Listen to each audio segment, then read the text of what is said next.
So, what did Desiree say looked like? I don't know. An Eskimo? Well, Eskim or O, I don't care. I'm just here at a place I didn't even know existed.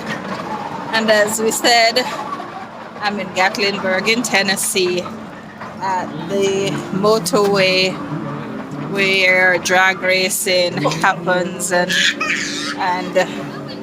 speed racing, car racing thingy. It's so cold as you can tell, but you might ask, are you having fun? It's a journey of discovery, as all my trips have been. And boy, it's quite different. Different but good. So hopefully, as we go around, I can have you see what's happening here. Whoa.